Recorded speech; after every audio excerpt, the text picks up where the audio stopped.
మన రక్షకుడైన యేసుక్రీస్తు నామమున అందరికీ వందనాలండి. ఈరోజు దేవుని మాటలు సామెతలు గ్రంథము 3వ అధ్యాయము 33వ వచనము. భక్తిహీనుల ఇంటి మీదికి యెహోవా శాపం వచ్చును, నీతిమంతుల నివాస స్థలమును ఆయన ఆశీర్వదించును.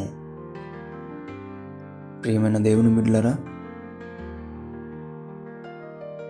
నా ఇల్లు ఆశీర్వదింపబడడం లేదే, నా సంఘం ఆశీర్వదింపబడడం లేదే, నా దేశం ఆశీర్వదింపబడడం లేదే అని గనక నీవు బాధపడుతూ ఉంటున్నావేమో. ప్రియమైన దేవుని బిడ్డ, దేవుడు ఏమంటున్నాడో తెలుసా?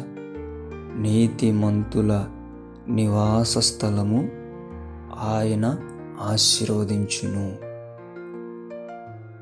ఎప్పుడైతే మనము యేసయ్య రక్తంలో కడగబడి నీతిగా ఎవరైతే బ్రతుకుతూ జీవిస్తూ ఉంటారో వారి ఇల్లు, వారి సంఘం, వారి దేశం ఆశీర్వదింపబడుతుంది.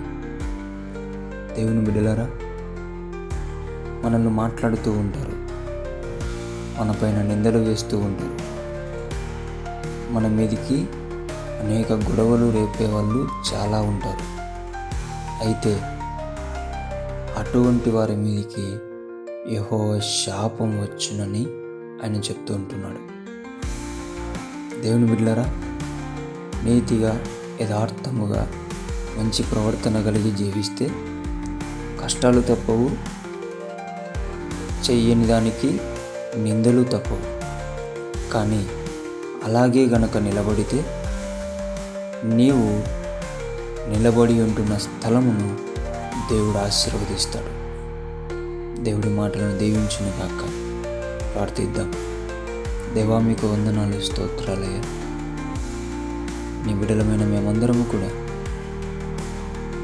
నిన్ను నమ్మి నీ రక్తంలో కడగబడి నీ ద్వారా నీతిమంతులుగా పిలువబడుతున్నా మేమందరము కూడా మా జీవితాలను కాపాడుకుంటూ నీతిగా జీవించే కృపను దయచేసి మా నివాస స్థలములను ఆశీర్వదింపబడులాగున మేము తయారవునట్లు కృప చూపించమని యేసు నామములో ప్రార్థిస్తున్నాం తండ్రి.